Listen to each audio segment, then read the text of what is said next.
The alarm bells rang through the mining ship New Horizon as Captain Jake Morrison rushed to the bridge. His boots echoed against the metal floors, while red warning lights flashed overhead. Something was wrong, and Jake could feel it in his bones. After 20 years commanding mining operations in the Kepler 442 system, he knew when trouble was coming. Jake reached the communication station, where Officer Danny Walsh was staring at his screen with wide eyes. The young man's hands shook as he pointed to the incoming message display. Jake had never seen Danny look so shocked, and that worried him more than any asteroid storm or equipment failure ever could. The message was encrypted with codes Jake had not seen in decades. These were military codes from the old colonial defense network, the same network that had been destroyed 3,000 years ago when Earth fell. Jake's heart began to race as he entered his captain's authorization codes. The screen flickered and then displayed a message that made his breath catch in his throat. Admiral Lisa Carter's face appeared on the screen. She wore the uniform of the Human Colonial Fleet, a navy that officially did not exist anymore. Her eyes were hard and determined as she spoke directly to Jake through the recording. She told him that the time had finally come. The scattered children of Earth were ready to return home. Jake sank into his command chair as the full weight of the message hit him. For 3,000 years, humanity had been hiding in the far corners of the galaxy. They had been running, hiding, and surviving while their enemies believed they were extinct. But they had been wrong about humanity's extinction, and now they would pay for that. Mistake. The recording continued as Admiral Carter explained the situation. Across 50 star systems, human survivors had been secretly building fleets and armies. They had been waiting for this moment when they would be strong enough to take revenge on those who had destroyed their homeworld. The Zephyrian Collective thought they had won the war against humanity. But the war had never really ended. Jake remembered the stories his grandfather had told him about Earth.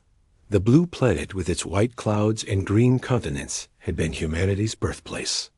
It had been a world of billions of people with great cities and beautiful landscapes. Then the aliens had come with their massive fleets and turned Earth into a burning wasteland in just a few hours. The Zephyrian Collective had been led by this Vraktor, insect-like creatures who saw humans as a threat to galactic peace. They believed humanity was too aggressive and too dangerous to be allowed to spread across the stars. So they had gathered 11 other alien species and launched war of extinction against the human race. Jake's family had been among the lucky ones who escaped. His great-great-grandmother had been working on a research station when Earth fell. She had watched from space as the planet burned below her. Like thousands of other human survivors, she had fled to the outer systems and tried to rebuild some kind of life in exile. The message from Admiral Carter contained coordinates for a secret meeting point in the Ross 128 system. Jake was ordered to gather his crew and any other humans in the area and report for duty immediately. The time for hiding was over, and the time for revenge had finally arrived. Jake stood up and walked to the ship's intercom system. He pressed the button that would broadcast his voice throughout the New Horizon. His crew needed to know what was happening, and they needed to know right now. These were not just miners anymore. They were soldiers in humanity's great return, the captains. Voice echoed through every corridor and room on the ship as he explained the situation. Many of his crew members were descendants of Earth's survivors just like him. They had grown up hearing stories about the lost homeworld and the aliens who had destroyed it. Now they had a chance to do something about those old wounds. Engineer Katie Brown was the first to respond over the intercom. Her voice was steady and determined as she volunteered to join whatever mission was being planned. She said her great-grandfather had died defending Earth's orbital stations, and she wanted to honor his memory. One by one, other crew members voiced their agreement. Medical Officer Roy Peterson asked how many ships humanity had managed to build during their long exile. Jake read from Admiral Carter's message that the human fleet now contained over 50,000 vessels of various sizes. They had been hidden in asteroid fields, built in secret shipyards, and assembled by people who had never forgotten their true home. Navigation Officer Helen Davis wanted to know about their enemies. Jake explained that the Zephyrian Collective had grown comfortable over the centuries. They believed humanity was extinct and had stopped watching for human activity. This overconfidence would be their downfall when the human fleets arrived at their worlds. The New Horizon changed course toward the Ross 128 system as Jake gave the order to abandon their mining operation. The valuable metals they had been extracting would have to wait because humanity had more important work to do. After 3,000 years of running and hiding, it was time to show the galaxy what humans could accomplish when they worked together. Jake stood on the bridge, watching the stars streak past as his ship entered hyperspace. Somewhere out there, Admiral Carter was gathering the largest human fleet in history. Ships that had been built in secret for generations were finally coming together for one purpose. They were going to take back what the aliens had stolen from them. The captain thought about his ancestors who had survived Earth's destruction and the generations that had followed them. They had lived in exile, always remembering their lost home and always planning for this day. Every human child had been taught about Earth and told that someday they would return to reclaim it. As the New Horizon traveled through hyperspace toward its destiny, Jake made a promise to himself and to his ancestors. The aliens who had destroyed Earth and hunted humanity across the galaxy would finally face justice. The scattered seeds of humanity had grown into something the Zephyrian Collective had never expected, and now they would harvest the revenge they had been planning for 3,000 years. Commander Rick Taylor adjusted his ship's cloaking device as they approached the edge of the Sol system. 3,000 years had passed since humans last saw their home, and Rick felt his heart beating faster with each passing minute. His stealth ship Phantom moved silently through space, invisible to any sensors that might be watching for intruders. The crew of 12 specialists had trained for this mission their entire lives. They were the best scouts humanity had produced, chosen specifically to gather intelligence about Earth and the alien forces that now controlled it. Rick looked at his tactical officer Amy Chun and nodded toward the sensor display where their destination was finally coming into view. What they saw made Rick's blood turn cold. Earth was still there, still blue and beautiful from a distance, but something was terribly wrong. Massive alien structures covered the planet's surface like metal scars across its continents. Orbital platforms surrounded the world in perfect geometric patterns, each one bristling with weapons that could destroy entire fleets. Navigation Officer Kevin Brooks reported that over 200 alien warships patrolled the system. These were not the outdated vessels from 3,000 years ago, but modern Zephyrian battleships equipped with the latest technology. The aliens had turned humanity's birthplace into the most heavily defended fortress in their empire. Rick ordered his team to begin detailed scans while maintaining their cloak. They needed to know everything about the enemy's defenses, troop numbers, and weak points. This information would be crucial when the human fleet finally returned to reclaim their homeworld. Every piece of data could mean the difference between victory and another 3,000 years of exile. Dr. Sarah Mills studied the biological readings from Earth's surface and gasped at what she found. The planet was not just occupied by aliens, it was being transformed into something else entirely. Huge machines were reshaping the continents, while alien colonies spread across areas where human cities once stood. The enemy was not just living on Earth, they were remaking it in their own image. Meanwhile, halfway across the galaxy, Intelligence Officer Diana Walsh prepared for the most dangerous mission of her career. She had spent months altering her appearance to look like a member of the Kelari species, peaceful traders who were allowed to move freely through Zephyrian space. Her fake identity and forged documents had cost the human resistance valuable resources, but the information she could gather would be worth the risk. Diana's ship arrived at the Proxima Station, a major trading hub where dozens of alien species conducted business under Zephyrian protection. She walked through the crowded corridors, listening to conversations in dozens of languages, searching for any mention of human activity or military preparations. What she heard made her realize just how completely the aliens believed in humanity's extinction. A group of young Vector warriors laughed as they told stories about the ancient war against humanity. They spoke of humans as primitive creatures who had been easily crushed by superior alien technology. One of them boasted that his grandfather had personally commanded ships during Earth's destruction, treating it like some glorious victory worth. Celebrating Diana bit her tongue to keep from responding as the aliens continued their casual discussion of genocide. They talked about humans the way someone might discuss an extinct animal, with mild curiosity, but no real concern. The Zephyrian collective had become so confident in their victory that they no longer even bothered to watch for human survivors. Back in the Alpha Centauri system, Captain Steve Henderson supervised the final preparations at humanity's largest shipyard. The facility was hidden inside a hollowed-out asteroid, invisible to casual observation, but capable of producing warships at an incredible rate. Steve watched as the latest batch of human destroyers rolled off the assembly line, their hulls gleaming with advanced armor plating. Chief Engineer Amy Foster showed Steve the new weapon systems they had developed specifically for fighting each member of the Zephyrian collective. Plasma cannons designed to cut through Vector chitin armor, sonic disruptors that could shatter the crystalline bodies of the Shendai, and neural scramblers that would drive the telepathic Morai insane with feedback.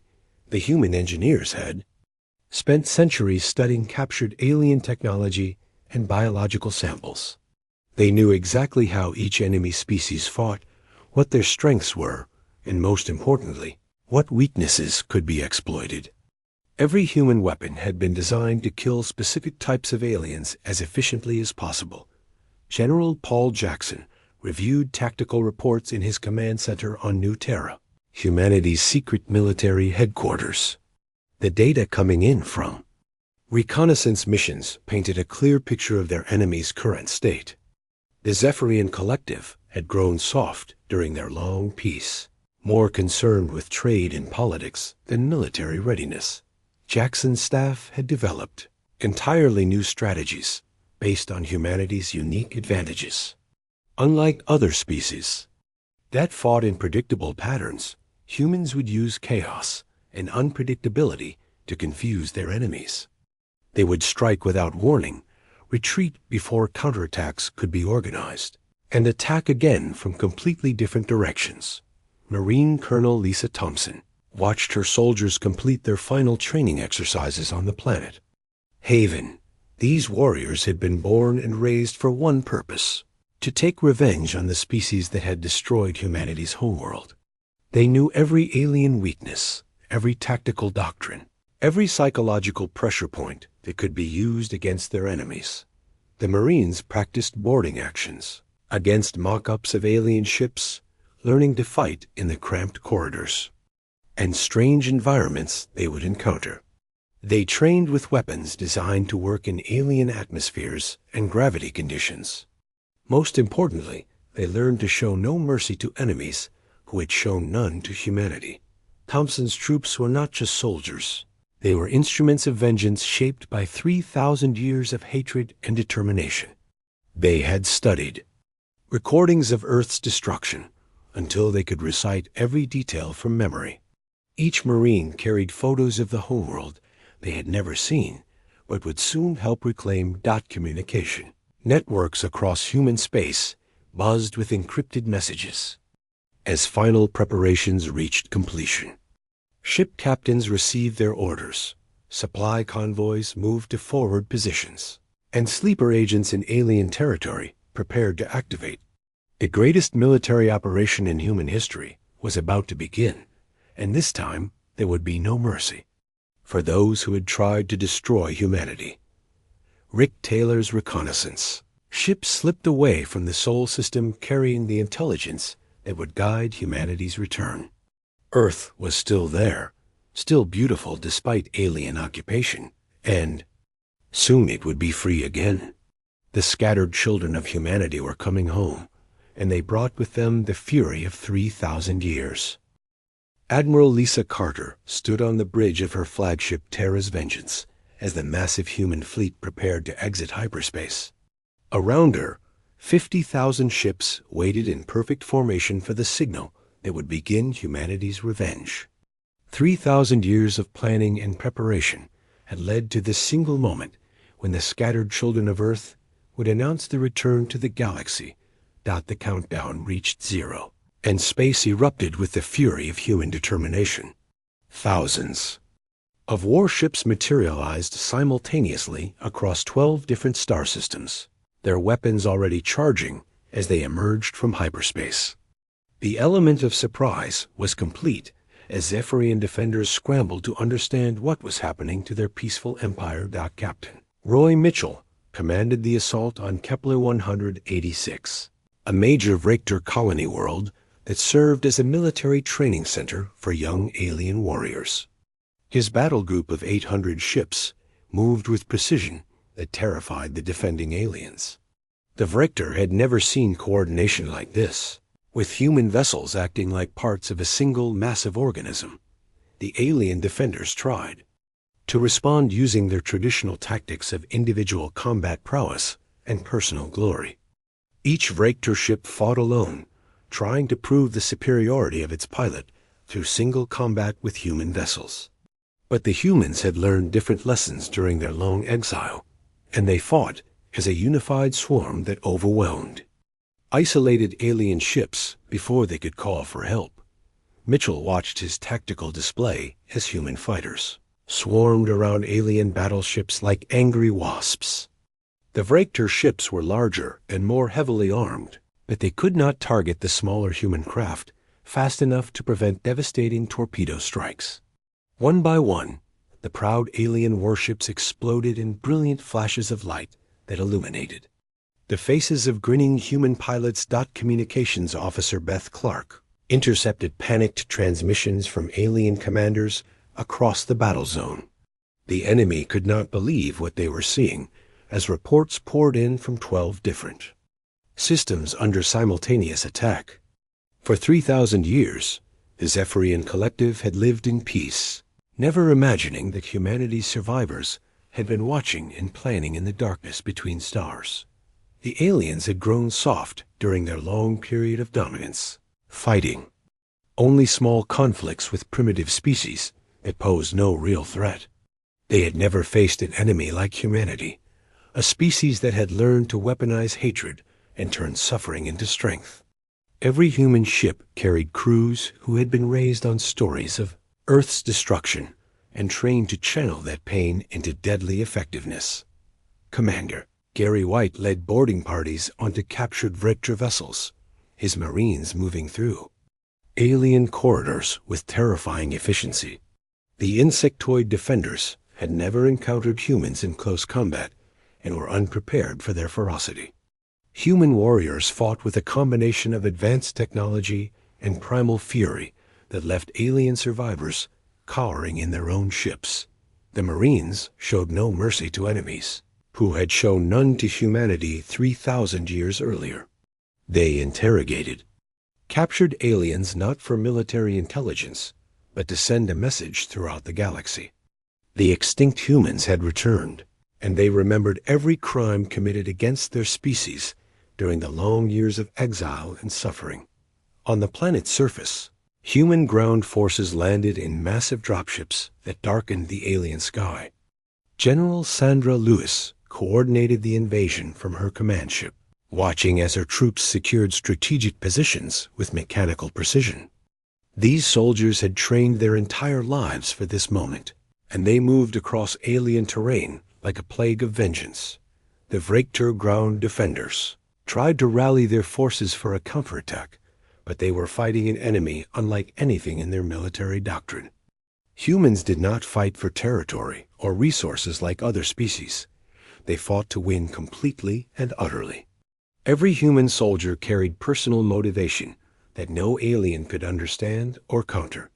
Dr. Rachel Green began broadcasting on all collective communication frequencies. Her message transmitted simultaneously from thousands of human ships across the galaxy. Her voice was calm and professional as she explained that humanity had returned to collect a debt that was 3,000 years overdue. The hunted had become hunters, and the galaxy would learn to fear the children of Earth. The psychological impact of her broadcast spread faster than the human fleets themselves. Across the Zephyrian Empire, alien civilians heard the impossible news that humanity still existed and had returned stronger than ever before. Panic spread through alien populations who had believed their ancestors had solved the human problem permanently. Admiral Carter monitored the progress of all 12 simultaneous attacks from her command center. The results exceeded even her optimistic projections as human forces overwhelmed alien defenses with embarrassing ease. The enemy had become so confident in their superiority that they had forgotten how to fight a determined opponent.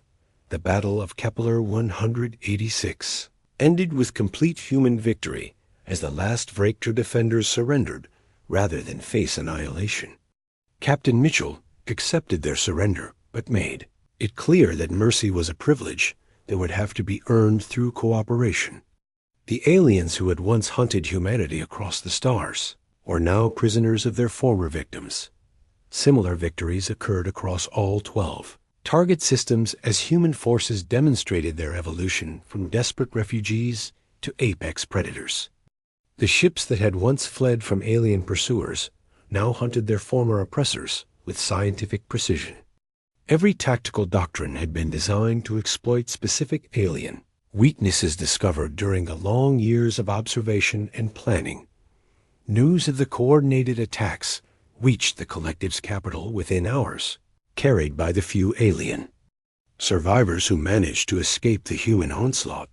The ruling council that had once debated humanity's extinction now faced the terrifying reality that their victims had returned to settle accounts. The galaxy had changed in a single day, and the age of Zephyrian dominance was ending. Human casualties were minimal compared to the devastating losses inflicted on alien forces. Centuries of preparation and technological development had given humanity every advantage except numbers, and they had solved that problem through superior tactics and coordination. The first strikes had been flawless, and they were only the beginning of humanity's campaign for justice. As reports of victory poured in from all fronts, Admiral Carter allowed herself a moment of satisfaction. The scattered seeds of humanity had grown into something their enemies never expected, and now the harvest of revenge was beginning. Earth's children had come home to the galaxy, and they would not be driven away again. Fleet Admiral Lara Adams watched the siege of Vega Prime unfold from her command ship as humanity's greatest battle began. The massive fortress world served as the Zephyrian Collective's military headquarters, protected by orbital defense platforms that could destroy entire fleets. But the humans who approached this stronghold were no longer the desperate refugees who had fled Earth 3,000 years ago. The human armada that surrounded Vega Prime contained over 10,000 ships each, one crewed by warriors who had dreamed of this moment since childhood. Admiral Adams had spent decades planning this assault, studying every defensive position and calculating the exact tactics needed to crack the alien fortress. The time for subtle strikes was over, and now humanity would show the galaxy there. True Power. Captain Ben Parker led the infamous Ghost Squadron as they materialized inside the enemy's defensive perimeter. His stealth ships had been waiting in hyperspace for the perfect moment to strike, and now they unleashed concentrated firepower on the orbital platforms from point-blank range. The aliens had never seen cloaking technology this advanced, and their confused defenders fired wildly at targets they could barely detect. The psychological impact of Ghost Squadron's attack rippled through the alien command structure as their supposedly impregnable defenses crumbled before invisible enemies. Human ships appeared and disappeared like phantoms, striking vital targets before vanishing again into the darkness of space. The Vrektor commanders had trained for conventional warfare, not this nightmare of invisible death that surrounded their homeworld. General Sandra Lewis coordinated ground invasions across 17 different worlds simultaneously, her forces demonstrating the terrifying evolution of human military doctrine. Where their ancestors had fought reluctantly to defend their homes, these new human warriors fought with a joy that chilled alien observers. They had learned to love war the way their enemies once loved hunting helpless human refugees. On the industrial world of Centauri 7, human marines landed in the middle of a Shendai crystal city and began systematic destruction of manufacturing facilities. The crystalline aliens watched in horror as human soldiers used sonic weapons to shatter their beautiful structures while laughing at the musical sounds of destruction. These humans were not just fighting a war, they were enjoying every moment of their enemies' suffering. Commander Tony Davis captured High Counselor Zektar of the Vrektor during a boarding action on the alien flagship.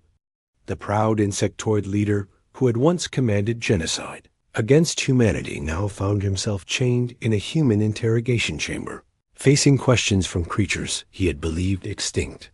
Davis broadcast the interrogation across the galaxy, showing every species what happened to those who underestimated humanity. The mighty Zektar broke under human, questioning techniques that combined advanced psychology with 3,000 years of accumulated hatred.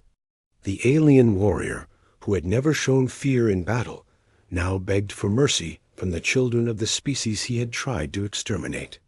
His confessions revealed military secrets and strategic weaknesses that the human command had been seeking.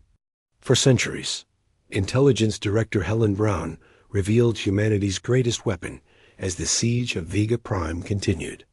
For 3 millennia, human agents had infiltrated alien societies, learned their languages, and studied their cultures from within. They knew their enemies better than the aliens knew themselves, having spent generations preparing for this exact moment of revenge. The collective's attempts to coordinate their defense failed as human saboteurs activated across their territory. These sleeper agents had lived entire lifetimes pretending to be loyal citizens of alien worlds, while secretly gathering intelligence and preparing for the day of reckoning. Now they struck simultaneously, crippling communication networks and supply lines just when their enemies needed them most. Admiral Adams ordered the final assault on Vega Prime's surface as the orbital defenses finally collapsed under sustained human attack. Dropships filled with vengeful human warriors descended through the alien atmosphere like falling stars, their pilots singing ancient Earth songs as they prepared to reclaim another world for humanity. The defenders who met them found enemies unlike anything in their military experience. The battle for the planetary capital became a demonstration of humanity's tactical evolution. Human forces moved with perfect coordination while their enemies struggled to adapt to fighting styles they had never encountered. Where aliens fought according to established doctrines and honor codes, humans fought with creative brutality that left their opponents confused and demoralized. Captain Lara Mitchell commanded a squadron of human bombers that systematically destroyed every symbol of alien authority on Vega Prime. The collective's monuments to their victory over humanity crumbled under precise bombardment, while human ground forces planted their own flags in the rubble. The psychological message was clear to everyone watching across the galaxy. The siege reached its climax when human forces breached the collective's Supreme Command Center deep beneath Vega Prime's surface. General Lewis led the assault personally, her Marines fighting through corridors lined with portraits of alien leaders who had participated in Earth's destruction.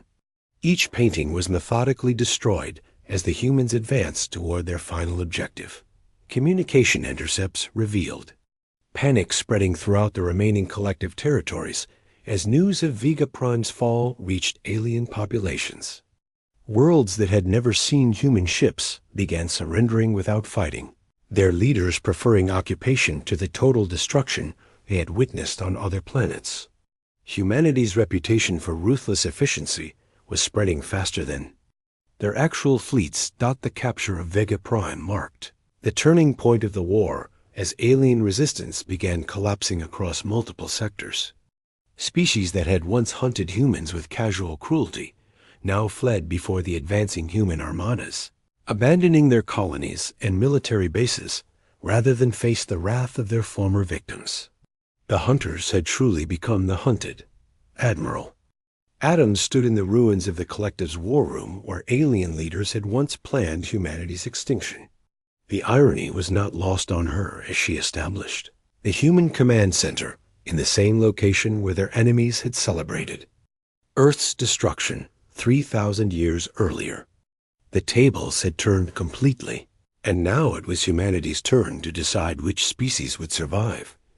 Reports poured in from across the galaxy as human forces achieved victory after victory against increasingly desperate alien defenders.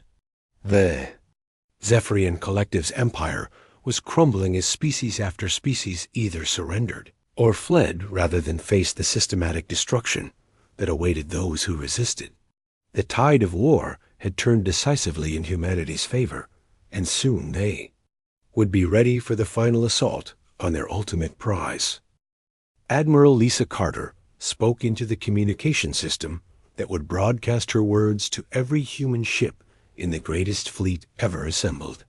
Her voice carried across space to 50,000 vessels as they prepared for the final assault on Earth itself. Today they would take back what had always belonged to humanity, and today they would make their enemies pay for every human life that had been stolen. 3,000 years ago, the Sol system filled with human warships as the massive armada emerged from hyperspace in perfect formation. Earth hung before them like a blue jewel covered in alien scars, still beautiful but wounded by centuries of occupation. The orbital defense platforms that surrounded humanity's birthplace bristled with weapons designed to prevent exactly what was happening now. Colonel Eric Johnson commanded the orbital bombardment fleet as they began their systematic destruction of alien defenses. The irony was deliberate, as humanity used the same tactics their enemies had once employed against Earth, but with precision the aliens had never possessed. Human gunners targeted only military installations, preserving the planet they intended to reclaim for their own people. The alien defenders fought desperately to protect their fortress world, knowing that losing Earth would mean losing everything they had gained from humanity's destruction. Vraktor battleships emerged from hidden bases, while Shendai crystal ships materialized from asteroid fields where they had been waiting in ambush. But the aliens faced an enemy that had spent 3 millennia preparing for this exact battle. Captain Frank Wilson piloted the first human dropship to touch Earth's surface in 3,000 years. His boots hit the ground in what had once been Central Park in New York City, now overgrown with alien vegetation, but still recognizable to eyes that had studied every detail of the lost homeworld. Wilson planted the human flag in soil that belonged to his species by right of birth and blood. The moment was broadcast live to every human ship and colony across the galaxy, as Wilson's voice carried the words that billions had waited to hear. Earth belonged to humanity once again, and no alien force would ever drive them from their home a second time. The scattered children of the lost world had finally come home to stay. Human ground forces poured from landing craft across Earth's continents, their officers carrying maps that showed where human cities had once stood. These warriors had studied Earth's geography since childhood, memorizing every mountain and river on a world they had never seen. Now they walked on sacred ground that their ancestors had died defending. The final battle of the war took place in the ruins of Geneva, where the Zephyrian Collective had once announced humanity's extinction to the galaxy. General Paul Jackson led his troops through streets where weeds grew between broken stones, searching for the alien command center, hidden beneath the rubble of human civilization. As symbolism was perfect for ending a war that had lasted 3,000 years. Supreme Commander Vrek waited in the underground bunker where he had overseen the final destruction of human resistance long ago. The ancient alien warrior still remembered the satisfaction he had felt watching Earth burn from orbit, believing he had solved the human problem forever. Now he faced the impossible reality that his victims had returned stronger than ever. Jackson found Vrek in the same chamber where the alien had celebrated humanity's defeat. The two warriors faced each other across 3 millennia of hatred, the human descendant of survivors and the alien architect of genocide. No words were needed as they drew their weapons for a combat that would decide the fate of both their species. The duel was broadcast across the galaxy as human and alien fought with weapons representing the pinnacle of their respective technologies. Vrek was a master warrior who had never lost single combat, but Jackson fought with the accumulated rage of his entire species behind every strike. The alien's skill meant nothing against an opponent who carried the weight of 3,000 years of injustice. Vrek fell to Jackson's blade in the same chamber where he had planned humanity's extinction. The alien warrior who had once seemed invincible died, knowing that his greatest victory had become his species' greatest defeat. The children of Earth had returned to collect a debt written in the blood of billions, and payment was finally complete. Dr. Karen Lewis stood in the rebuilt United Nations building as representatives of the defeated collective knelt before humanity's new leadership. The former refugees who had once begged for sanctuary now decided the fate of species that had hunted them across the galaxy. The terms of surrender were harsh, but just, reflecting 3,000 years of accumulated grievances. The 12 species that had participated in Earth's destruction would serve humanity for the next millennium, their labor and resources dedicated to rebuilding what they had destroyed. Those who had shown mercy to human refugees would receive lighter sentences, while those who had participated most eagerly in the genocide faced the possibility of extinction themselves. Lewis announced that humanity would not repeat their enemies' mistakes by attempting genocide in return. Instead, they would demonstrate the superiority that came from mercy tempered with justice. The alien species would survive, but never again threaten human existence. The children of Earth had learned to be better than their oppressors, while becoming more dangerous.